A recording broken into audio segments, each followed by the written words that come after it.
everyone. Happy Saturday. I thought that today we could make soup together and then talk about all kinds of things, whatever people want to talk about.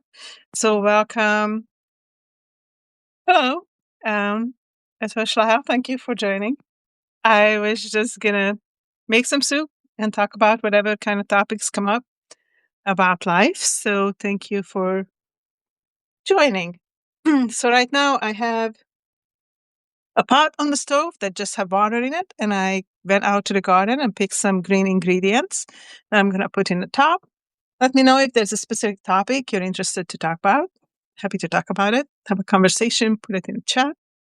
So I'm going to show you guys, and for the people who watch later, what kind of ingredients I have out and what I'm planning to do. So I'm going to flip this camera around. So I just have a small pot with water, and this is filtered water. I have my egg and I have some buckwheat for the little dumplings I'm going to do. These greens I just collected from the garden. So I have parsley, I have chives, I have leaves of broccoli and cauliflower. And I have some baby broccolis in there. I have some peas, those are organic frozen peas. And I have some tomatoes that I dried earlier this year. And I have a few little other tomatoes that I'm going to put in. And I have, of course, all kinds of peppers. I'm definitely going to start with putting some peppers. Since I'm from Hungary, I love peppers. So I'm going to put 2 different type of peppers in this soup to start with, and some paprika, because you cannot live without paprika, at least in my book. So I am going to just start the pot and put a nice piece of pepper in the water. And one of these tiny ones called chiltepin peppers, and they are very strong. So I'm actually going to open them up, and this soup is going to be a little hot, but that's all right. That's how we like it. So I don't do any type of broth or anything. I create my own spices and my own broth of what I'm going to be doing. So next I'm going to add some saffron.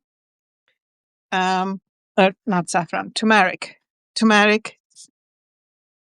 We can add some saffron too, but I'm going to add some turmeric to the soup. That's a good base, and it's really good for you, anti-inflammatory. And then, of course, we want to add some salt to the soup. Salt to cook with, and then later we can add some salt to flavor with. So the salt I'm going to add, it's a salt that we made. It's called rowanberry salt. So I'm going to show you. This is how it looks like. There's just a little bit left, but I have more that I can make. So I'm adding some rowanberry salt to the soup. Hi, Deborah. Thank you for joining. Assembly woman. Wow, that's awesome. I'm going to flip the camera back and say hi. Hi, Deborah. I just thought I'm going to make some soup and talk about life. So if you have any questions or anything that you want me to talk about, happy to talk about, or any observations or anything like that. So far in the soup, we just put some peppers, some turmeric, and some rowanberry salt. And we just let it kind of cook like that a little bit just to start to get the flavors going. Next thing, hi, Olivia Blue. Thank you for joining.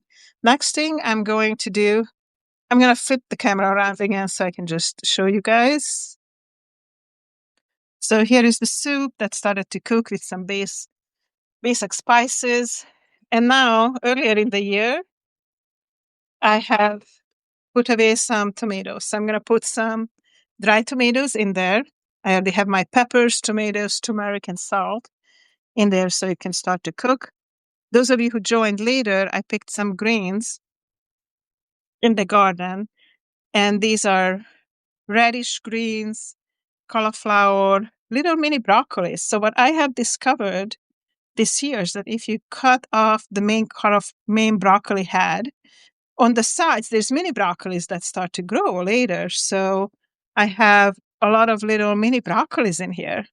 So that's super cool. So I will add those with the greens later, but I'm not going to add the greens right now. Now I'm just working on just having the spices and all those kind of things in the soup to start with. So I had spices, peppers, and tomato. I'm going to add some Hungarian paprika because I believe everything should have Hungarian paprika in it. I'm going to flip this around so you guys can see me for a moment and to say hi. And also, I have to open the jar. So this is my Hungarian paprika. And I just put it in everything because I love it. And especially this soup is going to have peas. So you have to have some paprika in it. Let's see, I get a small spoon. And I'm just going to take about this much paprika and put it in my soup. I love a lot of paprika. I use it in everything. So that is kind of fun for me. So I've already added some hotter peppers in the soup before too. And I went to see a friend today, and the friend just recently harvested some thyme. So I like herbs. So I'm going to just use about this much thyme and pull the little leaves off like such. So I just have the herbs and I'm going to put that in the soup. I believe in experimenting with different type of flavor profiles and see how things go. So let me know how things are going for you guys in this new year. And if there's any specific topics you're interested to talk about. I am by trade a nurse, and I also have a PhD in public health. So if there's a health-related question, I also work a lot in nursing and addiction and different type of fields. So if you have any questions about those areas or just anything else, I enjoy wellness, creating new things. I'm also an artist, a poet, and a writer, and an author. So I'm a jack of multiple trades. So if you have any questions about anything or something specific while we are cooking the soup, I'm happy to talk about. So I'm just right now still pulling the little thyme leaves off and adding them to the soup. So some people buy soup stock. It's not something I ever done because in Hungary, when I grew up, we just simply made the soup. So right now, the next thing, I have a few little tomatoes out here, just like 3 baby tomatoes. I'm going to cut those up and add them to the soup as well. I also have some peppers in the freezer that I froze from the summer. So I think I'm going to get a few pieces of those and then I'm going to throw those in the soup. So then I'll have all my spices and peppers and tomatoes in the soup. And I'm going to let that cook a little bit before I add my peas and greens, because after that, I'll just going to make my dumplings and the soup will be done, which is really amazing. Soup can be done so quickly, 10, 15 minutes tops. That's why I love to make it.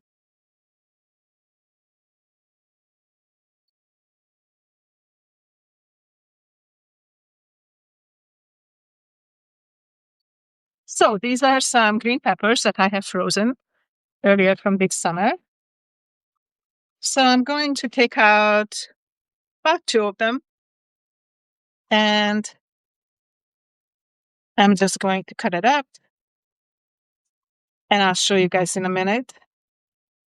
My phone is plugged in, charging, so I cannot, and I don't have a stable surface for it in the kitchen. But I'm going to flip around and show you guys. I just cut up the 2 pieces of peppers and I'm going to throw it in the soup. So for those of you who joined later, in the soup we have some hot peppers, chiltepin peppers, and also this is just regular green peppers, tomato, turmeric, salt, and Hungarian paprika. And we just let that we're going to let it cook for a few minutes before we are going to add the greens and the peas that I picked up from the garden. And in the meantime, what I'm going to do in this bowl, I'm going to add an egg, a little bit of buckwheat flour, and some water. Mix it all together to make the dumpling. Let me see if I can somehow put this camera so you guys can see that process.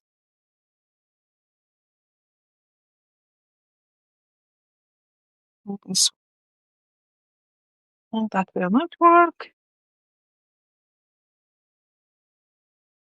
Sorry, until I finagle with this to see if I can make it work. I think that might work. There is my bowl. So I'm just going to add one egg and going to mix that egg up.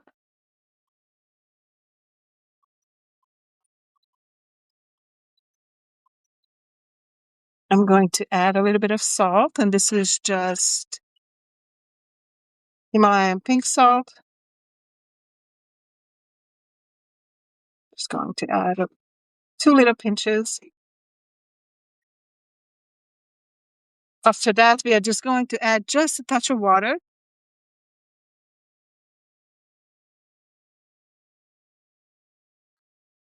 Mix that up. And I'm going to add a few spoonfuls of buckwheat flour. Buckwheat is a really earthy flour. It's actually made from flour, but it's not a grain.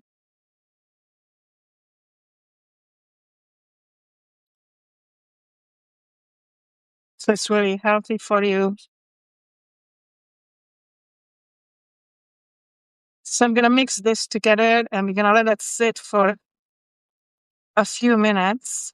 And this is going to be like the last thing you're adding to the soup, the dumplings.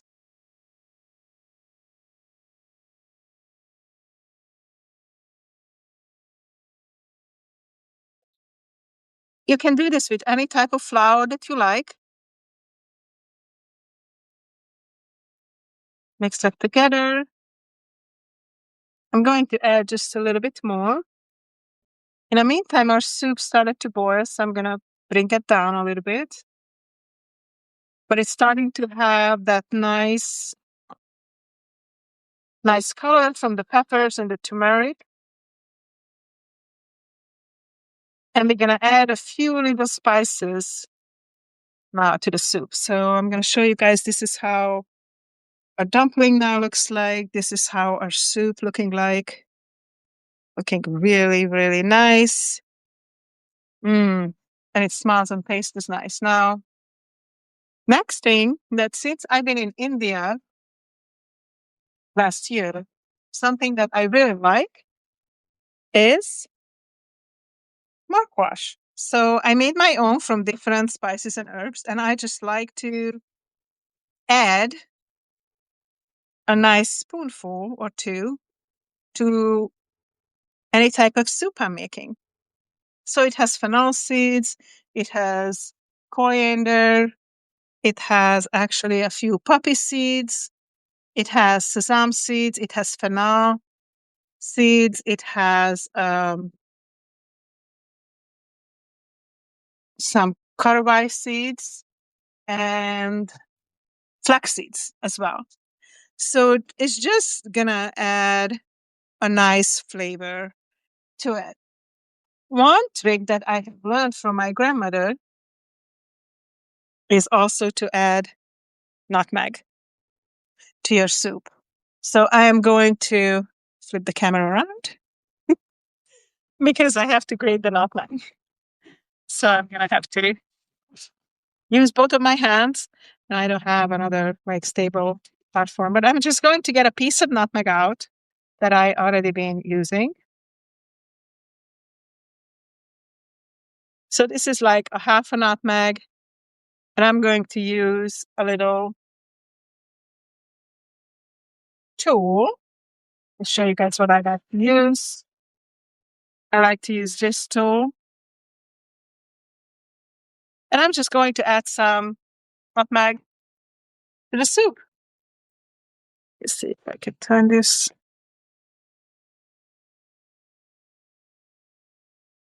Sorry, I'm experimenting with this thing. This is my first time, and I decided I'm going to try to do this in the kitchen and see if it works or not. Well, it creates some difficulties. Oh, where to put your phone? So, while I'm doing the nutmeg,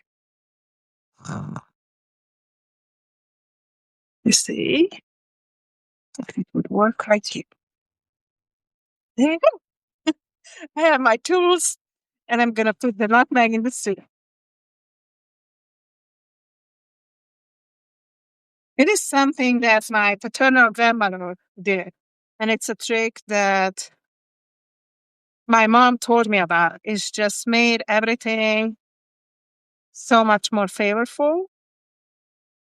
So we started with half the nutmeg, and I'm putting like about a quarter of it. So I have a little quarter left for the next time. So we have the nutmeg in the soup. Oh, and it smells so wonderful. Let me see. I think I'm going to add a few mustard seeds. I just like different seeds in the soup. And I really like caramel seeds. So I'm going to add just a pinch more. I think I had some in my spice mix. And let me see my spice over if there's anything else I might want to add. I think I'm going to add some white ground pepper. Just a little bit. Kind of like maybe quarter teaspoon in a glass. I like black ground pepper too, but white ground pepper is even supposed to be better for you. So our soup is looking marvelous. Taste? Smells great. And it really doesn't need a super long time to start to have those great flavors in it. And right now, I can show you guys, my dumpling is starting to set up nicely. And at this point, I'm going to put the frozen peas into the soup.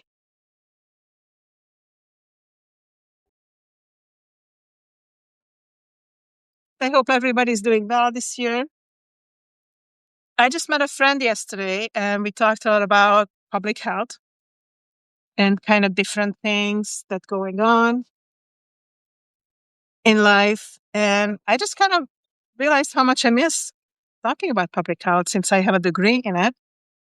And it was good to just talk to somebody about it. So sometimes you don't miss something until it's staring right at you in the face and say, hey, I want to talk about this.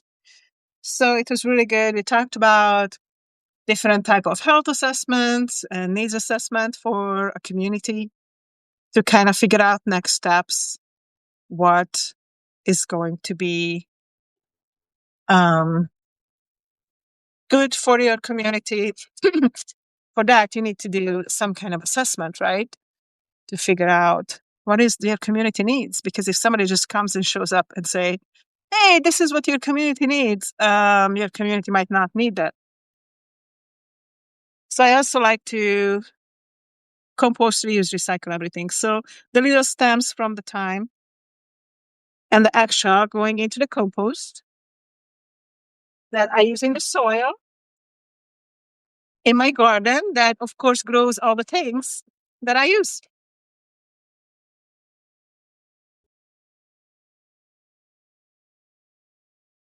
Putting the rest of the peppers back. Let me see, show you guys my soup. how it's looking like right now. This is our soup with all the spices and the peas. And the peas, because they were frozen, they don't need a lot of time. So let's try one. They're already half cooked. So at this point, we have all of our amazing greens. And I'm just going to put all of the greens I collected from the garden just in a pot, just the way they are. It might seem to be a lot of greens, but actually, as they cook, they're going to go down. So I used a bowl like that. And the whole bowl of greens are right now are in the pot.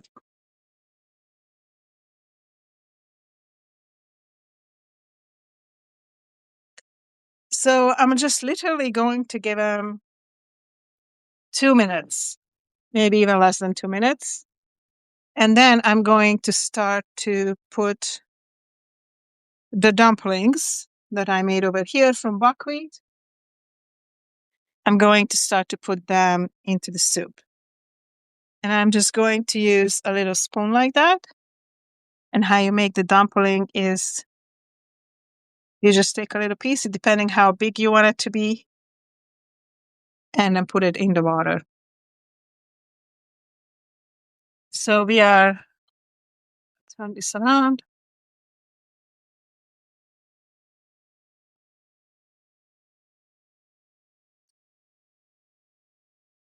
Well,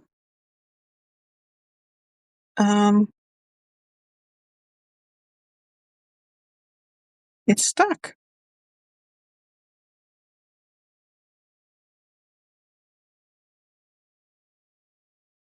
I don't know if you guys can.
Is there sound now? Oh my God, I was talking here muted for some reason. Is there sound? Please let me know if there's sound. Okay, so at some point, the screen did freeze. And then I went back and looks like somehow it muted itself. So I've been talking here, talking, and nobody can hear anything. And nobody let me know that there was no sound.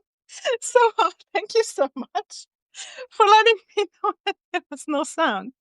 So today I decided just to make some soup. I picked some greens from the garden and the soup is almost finished. And I kind of walked through the process and was just talking about health and public health on my day. And this is just like so funny. I'm so glad you joined and you told me that there's no sound. There's other people joined. And maybe because I was showing pictures and other things about the soup, they just thought, well, yeah. Oh, you want to jump in here?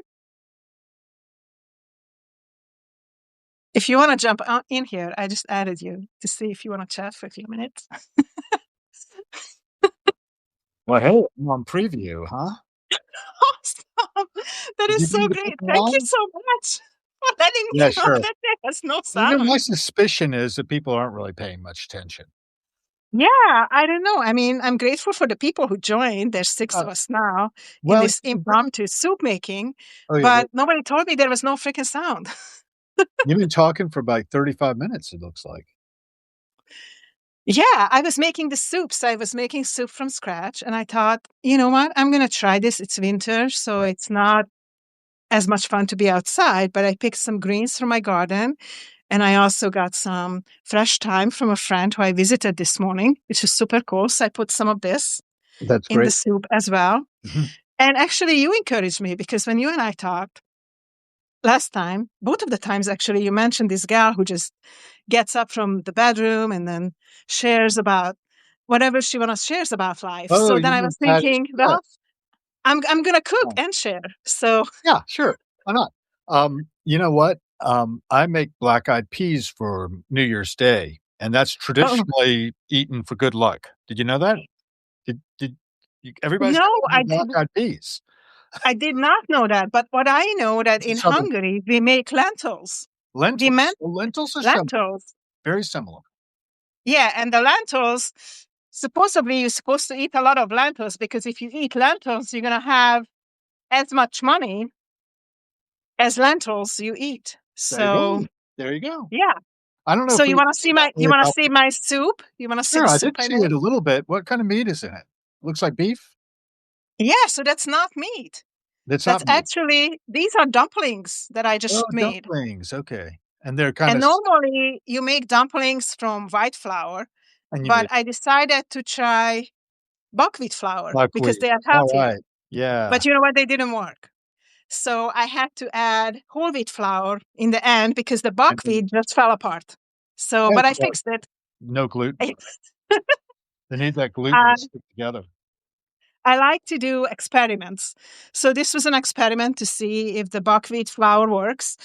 And I know that it didn't work, but I was able to fix it. So using like half a buckwheat flour and half a whole wheat flour, it worked. Great. So So you have a how's your cooking show now. well, I figured I'd try different things, you know. I'm just one of these people that I don't really fit in a box. So Well, I that's fine. decided to make soup and see who wants to make soup with me and talk about life. You know what? There was a show back in and it was one of the longest running shows on public television, actually. It's very a lot of people don't know about Really? it because it was just on this little station down in Virginia, and it was called Okay. Cooking Cheap. And it was 2 guys got loose in the kitchen, and they people sent them in recipes, and the basic idea was they had to be really cheap. And then they'd Uh-huh. cook it, and they'd prepare it, and they'd talk, and they'd just, shoot the breeze as they were making this soup. And it was very Perfect. entertaining, I found, and I used to watch it kind of religiously. And Uh-huh. later, I actually wrote to the guy who was in it, and I saw that he was, like, on Facebook or something, and he sent me a copy of a DVD of it that I have some Okay. here, I gotta dig that out. Thanks for reminding me. But, yeah, it was really funny, because these were just 2 regular guys, right, that just got in Uh-huh. the kitchen and cooked things, and then they'd try it, and they'd pronounce judgment on it. Oh, And a lot of okay. times it didn't work out well. That was the funny Well, part. my soup It's so today, raw. let's see, let's taste it, how it turns out. I can't taste it. It's actually really good, but I don't know how the dumplings worked out with the buckwheat. Let's see. Well, we got Mindy Hinkett here and Sandy Sajak. Mindy and I have been exchanging quite a bit of information. She's also a fan of that Patty Smith that you were talking about, who would go on from her Okay, room and just very raw talk about whatever.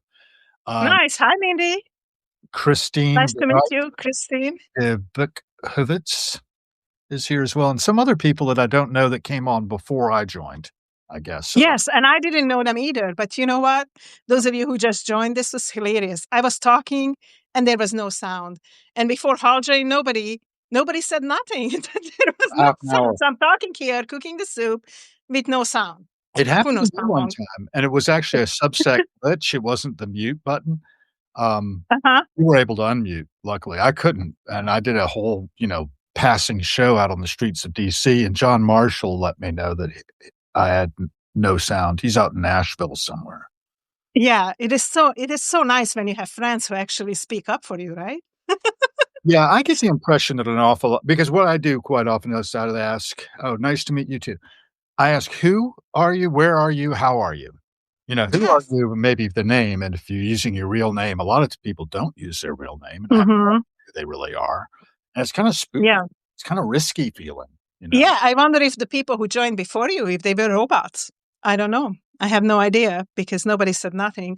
And I did ask some questions like, let me know. I was talking about public health, and just kind of trying to get a conversation going with strangers, but nobody asked any questions. So I was like, okay, I'll just talk here. And then I was muted. So, Well, as soon as somebody pops in, they are counted as viewing, Mhm. but they might drop off right away, and you'll still have the same number up there. It won't show you Oh, watching right now. so I But could be talking today. Nobody. Okay. we know that Mindy is here, though. She said, "Nice to meet you." Yes. Nice to meet you, Mindy. And the other You want to 2, share where you please are tell us from, where you Mindy? are and how you are. Yeah. Just write And into the chat. And I'm gonna Tell me flip what where you around are and how the you camera and show you guys the soup I made. Yes, please do. So So that here is is the not soup. meat. It looks like meat, but it's It not. looks like meat, but it's buckwheat dumplings. Yeah. And I have peppers and I have greens from the garden and peas in here. And it's just ended up kind of being a brown looking soup instead of a happy looking soup because the first time I tried to put me the buckwheat dumplings, they kind of fallen apart. So, but I fixed it. You want the soup? Okay, maybe. But I don't know how far you are. I'm happy to freeze dry some and send it to you. I do have a freeze dryer and I've been experimenting with it. And you can freeze dry soup. So, you know, it takes a while. Yeah, I actually had a question that got asked of me that I realized I didn't answer yet. I am a founding member of Patty Smith's, Substack, and also his daughter Jessie's, and Jessie has actually sent me things in the past. A little string of lights Okay. from a tree, and, it was really, Hmm. really nice last year, and so this year I had my string of lights on it, and, she was admiring my tree, and then I had written in there that they were courtesy of her, and then she was like, "Oh, and I had a part in it." It was kinda cute. Oh, nice. Okay. Well, hey, Hall, if you want to be my founding member, I'm happy to send you whatever you want. Well, yeah, I Soup don't know if I or, can I have a problem. I have Yes, subscribed to 5,000 different Substacks at free level, exactly. and some are paid too, but Yeah. the free ones that I subscribe to, can't subscribe to any more, they won't let me. Really? Well, that's a limit, right? Kinda like Facebook, you can have 5,000 friends. Okay. So you Right? might have to eliminate some people who are not paying attention to you and Well, add some I don't new really people. care. I'm not doing it for anybody, and I think that's really important. Do not care what anybody thinks, does, says, reacts. 'Cause I've actually seen one person who was, like, doing this really cool thing, and they did it for, like, 7 weeks, and then they got really despairing because it hadn't gone viral. Oh, And I well, was like, "Don't yeah. despair, just keep doing it."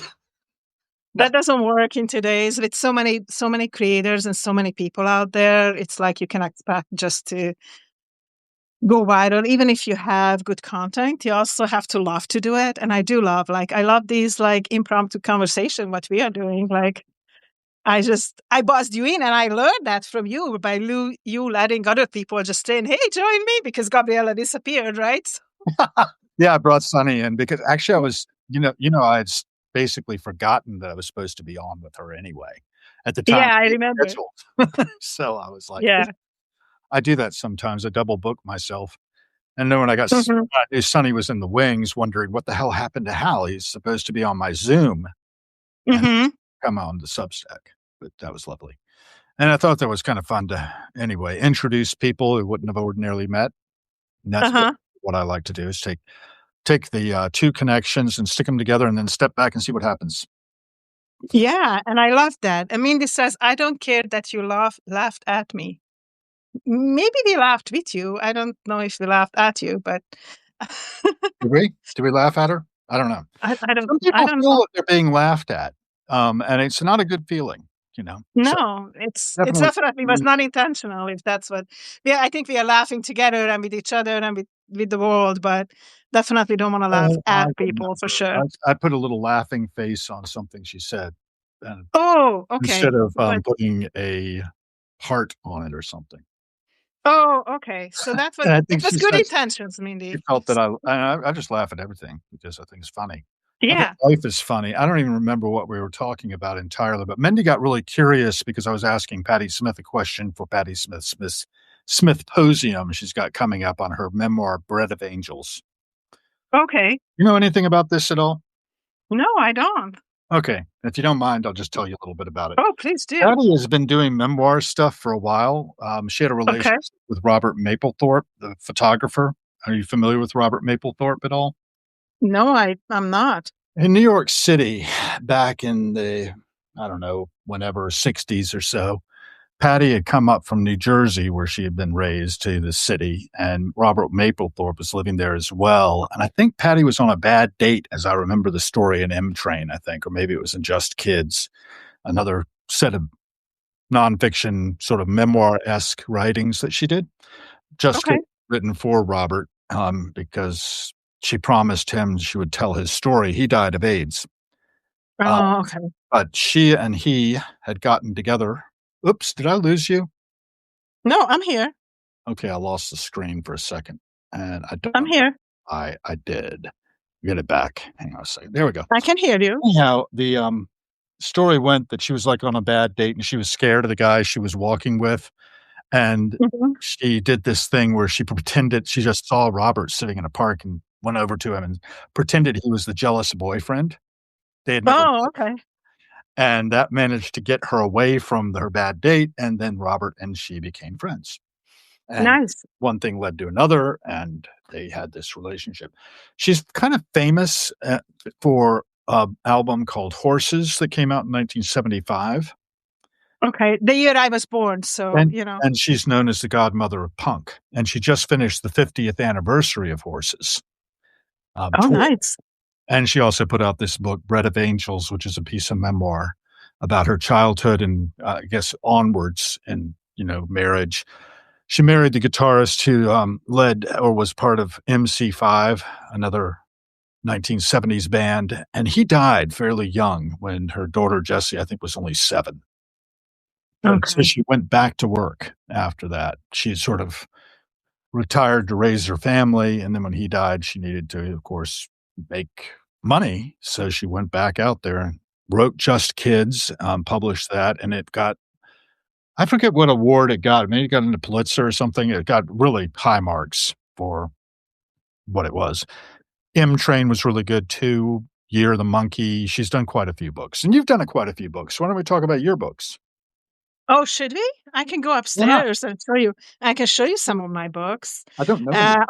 A friend just bought two of my most recent books, which was super cool. She just said, "Oh yeah, bring them in town if you have some extra copies. I'll buy two of them." So that was so cool. It's always nice when somebody buys your books.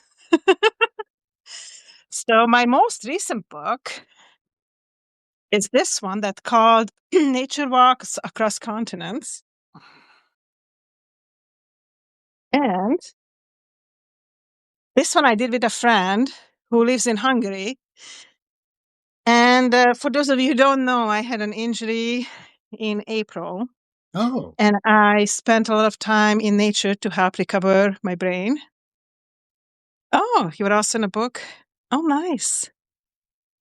That's lovely. So we did nature walks, and we just did like this on Substack. We went outside mm, and we walked in nature, talk about plants, talk about life, all kinds of stuff. And then 6, 7 months later, we're like, we have so much content. And what I had to do, start to do because of my injury, is that I couldn't type, couldn't spend much time in a computer, but I could speak and do videos like this. yeah, Then with Substack, it was really cool because I just took that content right. and then I reposted it with some editing as a blog post. Yep. So we gathered all of our content and put it in a book. And that became the Weaving Connections series, Nature Walk Across Continents. And since I'm also an artist and I started to paint more after my injury, so this cover is actually my painting. Oh, neat. Yeah. Yeah, and the little symbol is seen in the corner. That's Uh-huh. a Weaving Connections series symbol. That's also a little painting I did. Weaving connections. Yeah, I love that. Because I like to do the same thing that you like to do. I like to create connections among people, and I love when I'm able to do something similar like you to connect people together and create something good from it. Yeah. Or, So, create something. It might be good. yeah, hopefully. I Might not mean, be. that's the whole idea, right? To create something positive and supportive for others. It's the And the intent. previous book that I published earlier this year, Uh-huh. this is a very long and complicated one because this is what actually part of this book is my dissertation in public health. So Right. it's called The Comprehensive Emergency Preparedness at Community and Hospital Levels. So what I did, I went across the Pacific Northwest Mhm. and I interviewed emergency preparedness managers in the hospitals about a new emergency preparedness law that came out that they had to implement and see how that was working for them. So the study and the results are in this book, plus also I am a volunteer at the Cannon Beach Medical Reserve Corps. So in case of an emergency, I have the training to help people if there's a disaster. So some of the things that we do in the Medical Reserve Corps and in a community, they are in this book. So I was hoping that that will help maybe other communities or other Medical Reserve Corps. And part of the proceeds from this book goes to the Medical Reserve Corps, of Oh, course. wonderful. So these Wonderful. are two books, and there's more, of course, because I published like 16 or 18 books by now. But hey, Ashley, I heard you you said you did found me. 18. There's Ashley again. Yeah. Yeah, Ashley ran hi, across Ashley. me Thank you one for time, joining us. and I was crossing the Taft Bridge, and just impromptu, I managed to coax her into going live with me. That was kinda cool. I just threw a question in there to you. Have you ever heard of Dr. Terry Jodrey? He's a medical doctor. He's with the WHO, and he travels around the world helping emergency crews set up in No. places like Ukraine, Gaza, um, Oh, I love that. and I would love to do stuff like that. Yeah. he's based here in DC. He's a friend of mine. Oh, okay. No, I have Also, not heard of him. there's a retired, psychiatrist, but also trained in emergency medicine originally in the Navy, Dr. Earl Smith, Ronald Earl Smith, and, Nice. he's a real character. I've got a lot of stuff from him. And emergency medicine, he was working in Loma Linda, I think it's called, in California. It's down Okay. somewhere near San Diego, I think maybe, and they were Okay. getting awful lot of immigrants coming across the border to have their babies and things like that, and so he's got a lot of war stories of, the kind of they also saw more gunshot wounds than just about any other hospital being down that way. Okay. So that was Yeah. kind of interesting, and, people have lived through that stuff and have to get their hands in there and help people. What a Yeah. tremendously unnatural kind of situation for us to go through. For instance, I've not watched this, but there are a lot of people who are watching right now. The Pit. Have you heard of that Hmm. series? No, I have not. Okay, it's based on emergency room in Pittsburgh, Okay. and apparently it's I like think I've everything that seen can it. happen. I've seen it like an advertisement for it, but Right. that's about it. I hear it's really good. I don't know if you'll like it or not, but, because it's a little intense, apparently. I Okay. try to stay with it. My wife is out there watching Stranger Things right now, so she Oh, wants to get mhm. the whole last season in all at once, and so I'm waiting till that's over, and I'm gonna go out and start a fire. In Uh-huh. in the fireplace, not just randomly. Yeah. We don't want to start random fires for sure. There's enough Mindy's disasters brother out there. works on a medical chopper, it says here. Yeah, thank you so much for doing that for your brother, um, because that's really needed. Many times somebody just need to be lifted up to taken into a safe place and get medical care. So Yeah, I've only I had believe it it. from the patient side. Yeah. And I tell you, George Washington University Hospital here in DC is like constantly it's like a mass casualty event. Mhm. People screaming, carrying on. I thought that I was in the middle of one when I was having a heat stroke Oh, no. some months ago, but I'm better now. I survived it, didn't have any brain damage. They did notice that I have brain shrinkage. That's when I first learned that my brain is shrinking, but apparently that happens to everybody. Oh, really? Yeah. It doesn't happen to chimps, though. But Homo sapiens sapiens, yep, brain shrinkage is something that happens with age. You didn't know that? I did not know that. Well, I looked it up because I was worried. And then I found out, oh, Mhm. it's just tightening up the connections. Well, I guess we always learn something new. I have a yeah, when people say, "You know so many things," I'm like, "I'm old. It happens. They just accrete. They can't help it." Yeah, I really appreciate all the history and all the references that you're saying because I didn't grow up here, so I don't know that type of history, Well, so I appreciate that you do. yeah, today I put up in my notes, I don't know if you saw it, these boisterous times that my father did 50 years ago. He did little, like, broadside sheets, like 2 pagers of all of the major events of the week that were Oh, happening wow. in 1776 in my hometown. Wow. Williamsburg was the capital of Virginia at the time, and so there was a lot going on, and Purdy, the, printer, was trying to get people to pay up because money was scarce and, it was difficult to get paper. Apparently, the paper mill that he had set up with Benjamin Franklin outside town had ceased op. Mhm. They were importing paper from Philadelphia, but that was really dicey because you have the British Navy out there. So your Uh-huh. trade was really impaired as far as getting paper supplies to be able to print the newspaper. But anyway, I was having fun with that. And it was good to see it again because I hadn't seen it since 1976 when he Yeah. was publishing them, but I found them on the research library in Williamsburg, have been digitized and put out there for people to have and access to, and, yeah, that's like the raw stuff, right? Straight from the newspapers of the time into Yeah. our hands. It's about as close to primary sources as you can get. Yeah, it's so different now, and I sometimes wonder if it's good to get the news immediately, how we are doing it right now. Before you had a little bit more time and it came in a paper or something like that. Now it's like instant. And I think while partially it's good, in the other part, there's so many bad news that we are getting, and there's not enough good news that I think it can create a lot of anxiety and depression in people. Just Yeah, hearing all these bad news from all over the world, mm, even from places that are really far away and you don't even know, right. but the bad news get to you. And I don't know if that was the case, back then.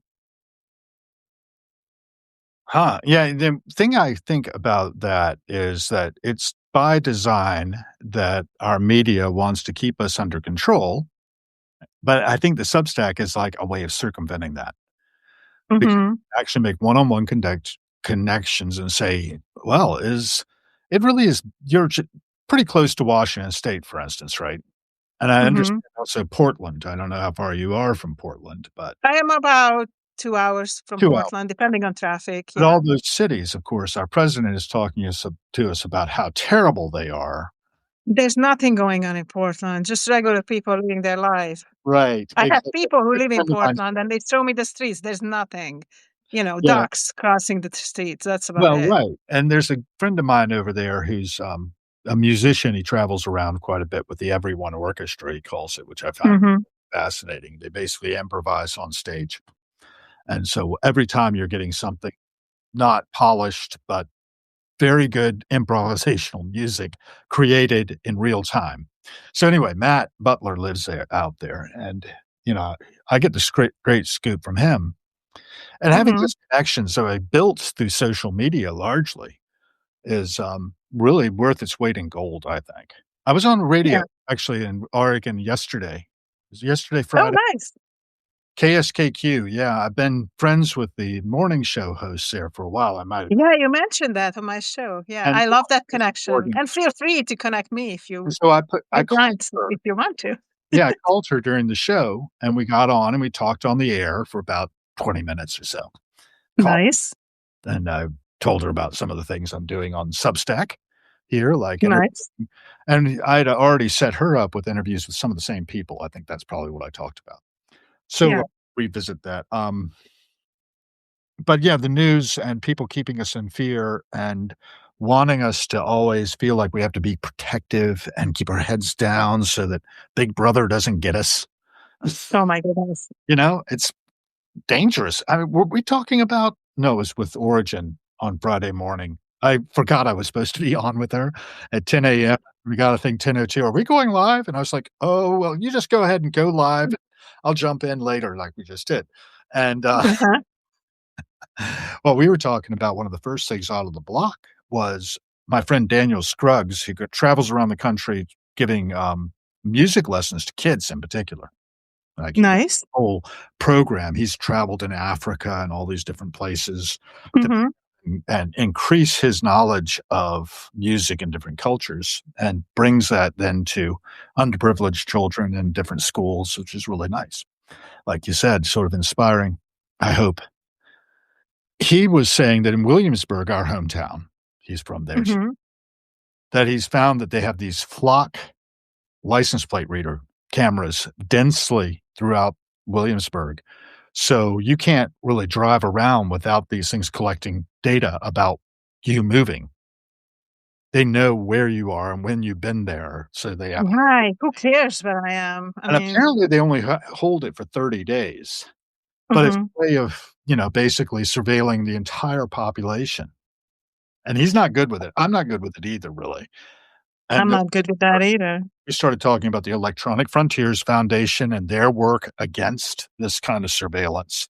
Mhm. Very I know why they're doing it. I get the idea. We have the technology, so why not use it? But controlling it, making sure that privacy concerns are addressed, we need to know about that stuff. We need to talk about it. In Yeah, I think it's good to talk about it. in Yeah. the city forum, that we have here, this is this city that we are in Substack. Because I think Mhm. Substack has I don't know the daily usage, I'll have to check it again, but it's only like 5,000,000 or Mhm. or it's fairly small still. The platform is not huge. Maybe there's But 20. it's growing, and more people find out about it. Yeah. Yeah, my point being that it's a fairly small community. It Yeah. still has that kind of feel like the early internet did when we started first Mhm. social with each other and Mhm. reach out and touch somebody at distance without having to Yeah. call the phone for with a how much did a long distance call cost? Oh, by the way, Oh, when it used to cost so much. Now we just pay by paying for the phone, and then you can use Wi-Fi. Yeah, but you still pay for it because you pay for the Wi-Fi too. So we but just pay for not it nearly what it differently. was, right? Yeah, it was very expensive. I know because I had family in Hungary and tried to call them, but it's a fortune. Yeah, Exactly. So, when did you leave Hungary? about 30 years ago. 30 years. Okay. Hmm. It's What been is a that, while. 1995? Hmm. Yeah, 95? Yeah, and that was when why did you come leave exactly? Did you come to school here or what was going on? I actually got married, and my ex-husband lived here before, and then I visited, and then we went back to Hungary. I had my son there, and I just, the life was better. Jobs were easier to get, and it was life better here. So we moved here, immigrated here. Were you trained in Hungary? I was trained as a nurse in Hungary, but when I came to the US, I had to redo all my schooling. At first, had to learn English, and then I know some English because I learned some in my school, but not enough to fluently speak. Right. So then I did ESL classes, and after that, I did training as an LPN, then an RN, then as a BSN, and then a master's, and then I did my PhD in public health. So A fantastic career and a fantastic field to be in, so needed. I think you know, I did my MA and my, BA first, of course, and then my MA in German. oh, Yeah, nice. I I'm not love that. using it. I can read it, Well, and I like to read it. I like to read Danish too, for that matter. I just found that I have a mhm. whole book on the Scream that I I got. understand Oh, a little. I speak a tiny, tiny bit of German, but not a lot. well, I that's can do the numbers and, basic things and read stuff and yeah.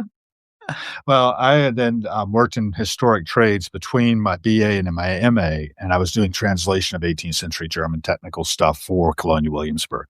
Oh, I just nice. went back for my MA as I had just put my first wife through school to get her certification to teach art. And, then when she got a job about 500 miles away before the internet, before we had email, and the distance kind of broke the marriage. And, yeah, so she bailed out just as I was going up for my interviews at Pitt. Actually, she told me she was thinking about it then, and then she decided about 3 months later to actually leave me, and I was going back to school anyway. I had gotten accepted to the schools I had been applying to, and I went without Mhm. had my second childhood, so to speak, or my second bachelorhood, I should say.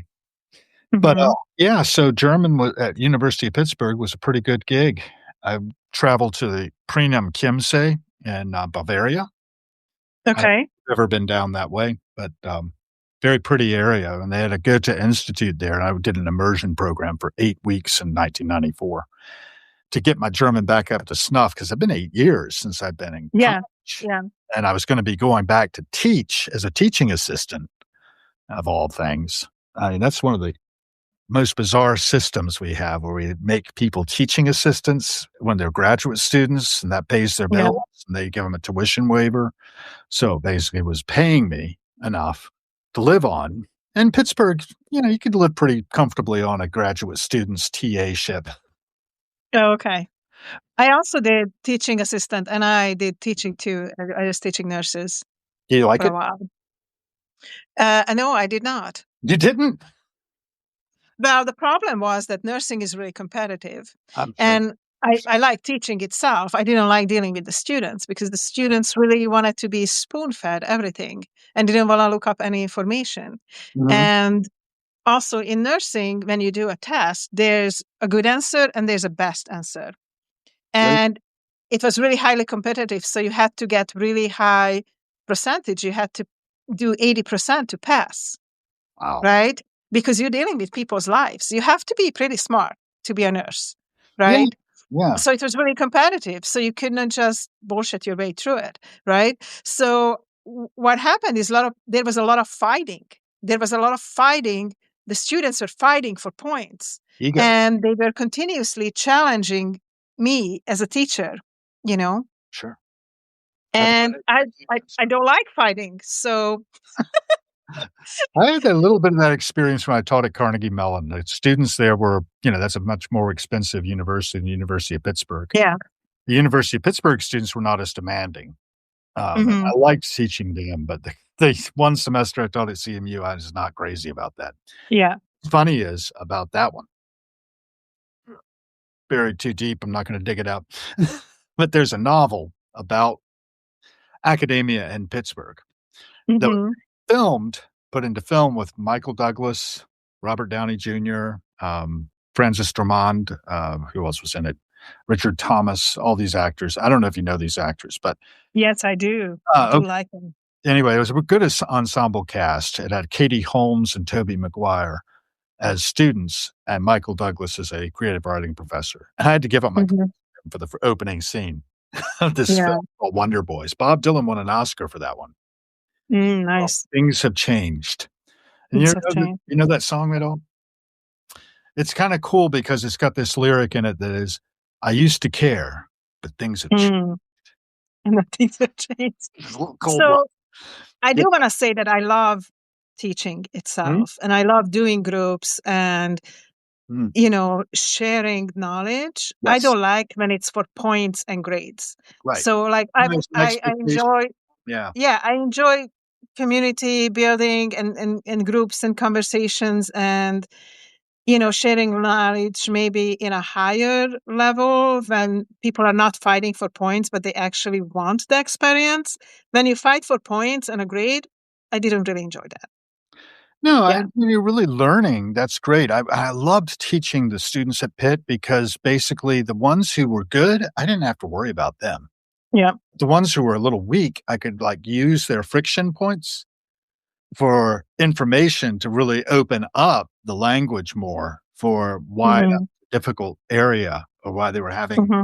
slippages, and I just had naturally gravitated to it, and one of the great things too is I have a personality that worked with these young students, and I was not much older at that point. I was in my 30s, and they were, 18 to 22, something like that, undergrads for the most part.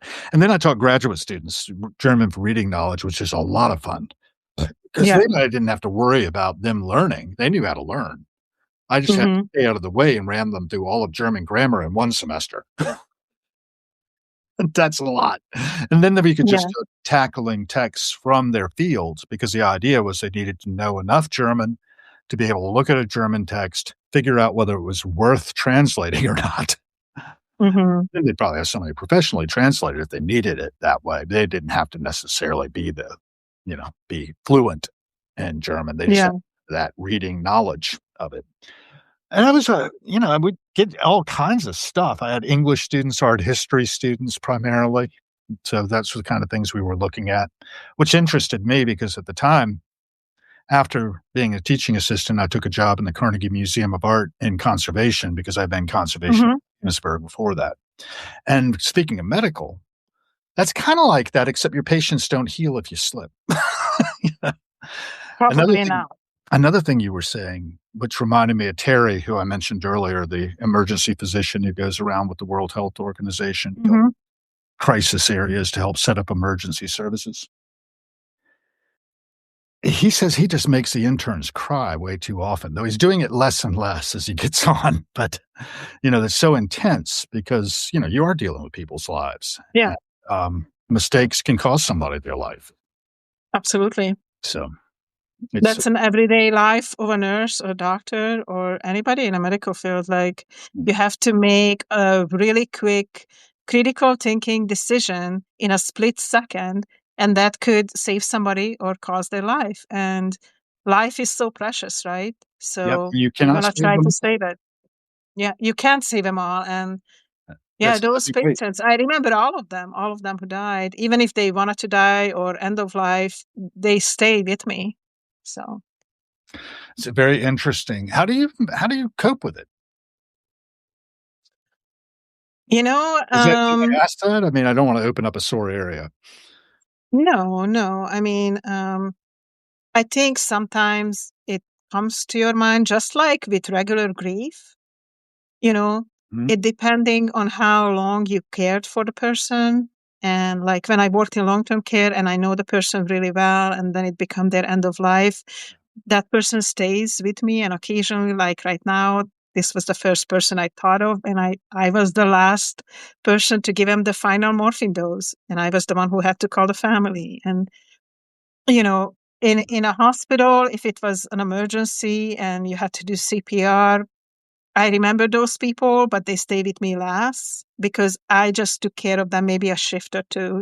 It was less um, less connection in a way, but still they are part of my life and they always gonna be because they died in front of me. I mean, it's not something you forget. Even if you don't know the person, you're gonna remember, but I took care of these people. So, they are part of me in a way, yeah, mm, in a way spiritually they are still connected, even though they have passed on because they touched my life yeah, and yeah. they touched it with such an I mean, birth and death are really intimate, right? Yep. So I was there at the last moment. Even many times my family was not there, I was there.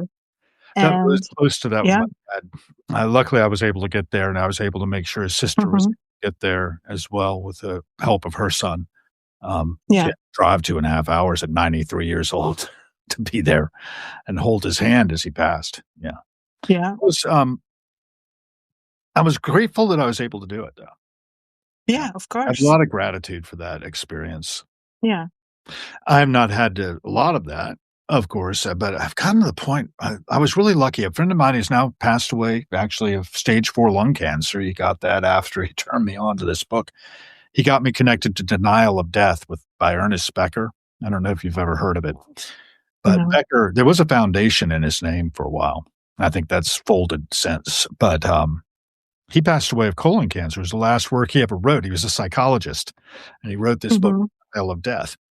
And, I think everybody ought to read it. I think it's really edifying, and it's really helpful because basically in our culture, we are so separated from death.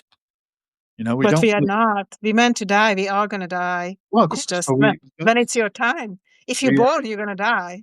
we're in Yet denial. yeah, and then we are putting so much focus on how to look younger, how to look prettier, when it doesn't matter. Does it matter if you look few years younger or older? Does it? Who cares anyway? But there's a lot of denial about that, and I'm not sure why. Because it's part of life. It's just everything borns and dies. It's just what it is, and we just have to enjoy life when we can, while we can. Yeah, and I think it's exhilarating personally. I think we were never more alive, and I've heard people talk about this a lot, when they're right on the edge of it, like when the bank robbery is going on and gunfire's happening nearby or something like that, they suddenly have this feeling of, like, intense living. I don't want to be in that situation, don't get me wrong, but I guess my feeling is that psychologically, we don't prepare ourselves well. Our culture doesn't do well with this, and we could do better. I think we can do Yes. if we know better, we do better. That's one of my little formulas, Yeah, and, if I don't know absolutely. better, I have no chance of doing better. And it's not really us. Like if I die, I don't suffer anymore, and I would rather die not suffering than being from a long terminal illness. But it's the family who leave behind. So I think it's also important to talk to your family about it. Yep. Please, if I die, go on, and I'm fine. You miss me, but you remember the memories. So let's make memories together instead of buying stuff and shit that you don't need. Let's make memories together and Such have meaningful conversation and spend time together, because that's what really matters ultimately, right? just like we're doing now. Yeah, exactly. And your dumplings and your soup, are they Yeah, okay? I have my soup here, which gone cold by the way, but that's okay. I'll warm it up. Well, maybe I don't wanna keep you all day, but, No, it's fine. if No, you wanna this was so talk about much another fun that topic, I just and I have you have no idea how much I appreciate that you just jumped in and we had this like I'll super let you know you were interesting on mute conversation, because that's what I wanted. And I was trying to talk to people and they were not saying anything. So I'm like, okay. because it was a silent movie. You remember silent movies, right? I was in a silent movie. I'll have to watch that movie, watch back and see what happened. But I'm really excited to learn that you speak and read German, because Oh. that I think that's really cool. And one thing that we are starting to do with our books, we are starting to translate them into different languages. So if you're interested in participating in that. Well, probably wouldn't be able to translate it into German. I'm not that fluent. I got lots of friends who are. Um, But I have this translation I worked on that I never really polished up and published beyond like putting it into bits and bytes on the internet. mhm, It's called Handwerk in Künste und Tabellen, which means trades and arts and tables. nice. And it was a Hmm. vocational textbook done in 1767 to 1777 by Peter Nathaniel Sprengel and Otto Ludwig Hartwig in the Berlin Okay. Realschule. You know the Realschule, right? That idea, Yeah. technical school. And Hmm. they're going out into the workplaces and taking down all the information about the trades right at the juncture where they're about to switch over to industrialization. They're doing glass, the peak of hand trades, hand craftsmanship. And that's what Williamsburg was representing as well. We did a lot of historic trades preservation. I worked in the foundry, then the gunsmith shop, and then I went behind the scenes into conservation. And as I was mentioning conservation, of course, we were using a lot of medical tools and like I learned to x-ray things, but I was using the x-rays for archaeological iron, right? Hmm. See Yeah, whether yeah. there's anything in there worthy of conserving in this lump of rust that had come out of the ground, things like that. Anyway, it's all good. Yeah, I'd like to get into that. I was just pulled off some of my old books off the shelf. This is Nietzsche for beginners. Hmm. And I'm always just surrounded in my different archives of things I'm interested in. Yeah. Like I had this polyglot feeling about it. I'm interested in everything. We do have the Intrepid Editor Press joined briefly. I don't know if DePhilip Chalmers is still here, but I've got some of his books around. Um, I don't know if you know who he is. Did you know him yet, or have you crossed paths with DePhilip I, Chalmers? I don't think so. No. Well, I hope you do, because I think that you all have something that would work together, and I think he's out there in Oregon. If I'm Oh, not really? Okay, that Northern would be great. California. If you're listening, tell me. We also have Richard Hogan, MD, PhD, too, with DBA is joined. He's commonly on my streams. I don't know if you met him Nice. before, but he's written some poetry and things out there, I think. I And a lot love of nice. poetry too. Hmm? I love poetry too, and I have 3 or 4 poetry books out there. Yeah. You do, that you wrote. Yes. Great. That's Some I did. There's a few that was a collaboration. Yeah. Do you have favorite poets that you sort of are inspired by or anything? Um. Well, I started to write poetry when I was 6, so I kind of just and I can't say if somebody inspired me, I but see. I always liked poetry, and it's not by just that I pick up a famous thing. Petőfi Sándor in Hungary was and Jókai Mór were like some of the more common ones. In American poetry, I didn't just sit down and read poems. I read a lot of poems of people I write with on Medium and Substack, and I love their poems. Like Warren Brown is one of the writer and editor for Dancing Elephant Press, and I love his poems. And Gabriella Trofin Tatar, who I write this nature walk book that just came out with, I do too, she God. writes. Yeah, she writes poetry as well, and Pradisai and Vidya, and a lot of writers who I write with, they do dabble into poetry, and I love their poetry. So it's really fun actually to meet poets that are kind of young in poetry in a way, or not super famous. But and Garima Sharma is one of them too. It's just like you just Santana Rose and Bonnie Lieberman. You just read their poems, and they just come from a heart. And what I always tell people about poetry, it doesn't have to be perfect. It's just whatever comes, you write it down, and it's a poem. And I love to do poetry circles and all this kind of stuff. So I could talk about probably poetry forever. And um, yeah, I can just write poems on the fly at any time, at any moment. I did one this morning as I walked outside, and I was just saying words, and it became a poem, and I still have to put it up. But Okay. I don't know if there's specific people who inspire me. I think just everything around me and the people who are around me inspire me. But I don't have like, yeah, Edgar Allan Poe. I can put out famous names, but Oh, yeah, I like it's Edgar I, Allan I can't I can't say that he inspired me. I can put out, Dr. Seuss. Yeah, I loved some of the little Poe. Really? rhymes and poems Yeah. he done, but Ogden Nash. I don't know. I You don't know don't know him. Ogden Nash? I I can't do not. Ogden Nash. But I This is but I don't another one that just my sit wife down. wanted to recite for our wedding. Okay, it's called You know. Typical Wedding, and I don't know if I can Yeah. recite. You ready? Okay. I'm ready as ever. It goes something like, near or far, I am happy where you are. Likewise, I have never learnt how to be it where you aren't. Perfect. It goes on at length. Should you linger late at shops, I long to telephone the cops. Is your Uh-huh. train a minute slothful? I goad the station master wrathful. But how contentedly I view any room containing you. So I can't remember the rest of it entirely. I probably could fish it up, but those are some of the later verses. And yeah, so anyway, it's basically I wanted to recite it in the wedding, but I didn't have the guts. Instead, I just had our wedding singer sing two songs, or no, three by Cole Porter. One was called what was it called? It'd be so nice to come home to. I don't know if you know Mhm. Porter's songs, Night and Day, because I I have think to hear them, honestly. I'm not always good at the titles, Night but and if I Day hear, I might recognize. Yeah. Night and day, you are the one. Only you under the moon and under the sun. In the roaring traffic's boom, in the silence of my lonely room, I think of you. Night and day and night. Why is it deep in the heart of me? I can't.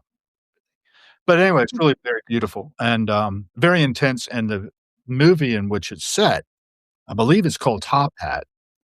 And Mhm. it's, Fred Astaire and Ginger Rogers, and Fred's singing it to Ginger Rogers as she's trying to sort of, like, get away from him. Mhm. I don't know. Big fan of Ginger Rogers movies, but I think that it's just amazing, kind of aesthetic that they had in the '30s. And what else do I wanna talk about there, with poetry? I mean, mine are Theodore Redka. Have you heard of Theodore Redka? Died in No. 1963, drowned in a swimming pool. Very sad. But Um, he was doing a lot of nature stuff too, and I think you'd like him probably Mhm. if you Yeah. pick him up. And I got into him and I had heard about him, but I got into him because I took a class in literary criticism at Randolph-Macon. Towards the end of my tenure there, we had a January term in which we just took one course, and we Mhm. his poetry, Surfacing by Margaret Atwood. I was talking about that with somebody today. I think it was Lee Penman was saying that he wanted to get Margaret Atwood's latest piece of memoir. Are you familiar with her? She wrote The Handmaid's Tale, which was a miniseries that No. was basically like when I saw Margaret Atwood at the Smithsonian, she said, "You know, this was not supposed to be a textbook, The Handmaid's Tale." Mhm. Really I awful. heard of that. I mean, heard Okay, of that title. Yeah. there you go. Yeah, it was, starring Elizabeth Moss, and Lennon Mhm. went to one of these, Smithsonian resident programs in which Margaret Atwood, the novelist, and Elizabeth Moss, the actress, were, part of the panel or, they did a little talk about it. 'Cause it was very popular, especially in the Trump administration coming into being and all of this sort of, like, weirdness that's happening in our culture. Well, I probably ought to let you get your soup. It's 5:02, and I bet Stranger Things is probably over out there in the living room. Sounds good. But I really appreciate you jumping in. It's And a I pleasure. love that you love poetry. So Yeah, I might have, check out some of my poems. I wrote one for a oh, Christmas or welcoming the new year, I think. It's on mhm. Sub. I don't know. I think I might have put it up on Substack, but And you're gonna put it in yeah. that you did this morning, right? That's gonna come to out, soon. That's gonna come out. Yeah, that's gonna come out. I still have to upload it. It's just words. There's no, video or anything, but That's yeah. fine. Lovely. Okay. Well, thank you for having me on an impromptu like this. Always fun to Yeah. do. And all the rest of you all, if you wanna come on with me sometime impromptu, if I ever do this again. I'm trying to do less of me and more of other people. That's sort of my thing. Sounds good.